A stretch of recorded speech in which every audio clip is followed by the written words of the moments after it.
নতুন পুলিশ পরিচয় গর্ব করে আবার যেন আমরা আপনাদের সহযোগিতায় কাজ করে যেতে পারি। এদেশে জনগণ যে শহীদ হয়েছেন, জাতীয় বীরের মর্যাদা পেয়েছে, আমরা তাকে গভীর শ্রদ্ধার সাথে স্মরণ করছি। এখানে অন্য সব শহীদ পরিবারে যারা সদস্য রয়েছেন তাদেরও আমরা গভীর শ্রদ্ধার সাথে স্মরণ করছি। তাদের নেতৃত্বে, তাদের সাহসিকতায় তারা একটি ফ্যাসিস্টকে এদেশ থেকে বিতাড়িত করেছে, যার ফলশ্রুতিতেই আমরা একটি নতুন বাংলাদেশ পেয়েছি।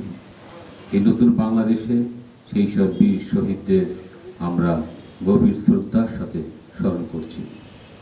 আমার যারা পুলিশ ভাইয়েরা শহীদ হয়েছেন তাদের আমি শ্রদ্ধার সাথে স্মরণ করছি। দীর্ঘ 16 বছর আমরা যে ফ্যাসিস্টের কবলে বাংলাদেশ পুলিশ একটি দলীয় পুলিশে পরিণত হয়েছিল, সেই দলীয় পুলিশ থেকে এই নতুন বাংলাদেশে আমরা নতুন পুলিশ পরিচয়ে গর্ব করে আবার যেন আমরা আপনাদের সহযোগিতায় কাজ করে যেতে পারি, জনগণের সেবক হিসাবে জনগণের জানমাল রক্ষায় এবং শান্তি শৃঙ্খলা রক্ষায় আমরা যেন কাজ করে যেতে পারি, সেই জন্য মহান রব্বুল আলামিনের কাছে আমরা এখানে যে কথা বলছি, আপনারা যদি আপনাদের সাহসিকতায়, আপনাদের অংশগ্রহণে যদি আজকে এই নতুন বাংলাদেশের অভ্যুদয় না হতো, তাহলে আমার মতো লোক এখানে ডিআইজি হিসাবে দাঁড়িয়ে কথা বলার সেই সুযোগটি হতো না।